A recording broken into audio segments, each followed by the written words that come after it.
Hi and welcome to a new video.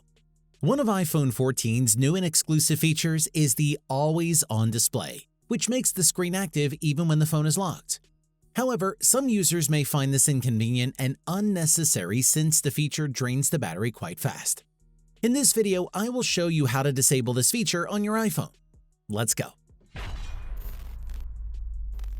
Open the Settings app and go to Display and Brightness.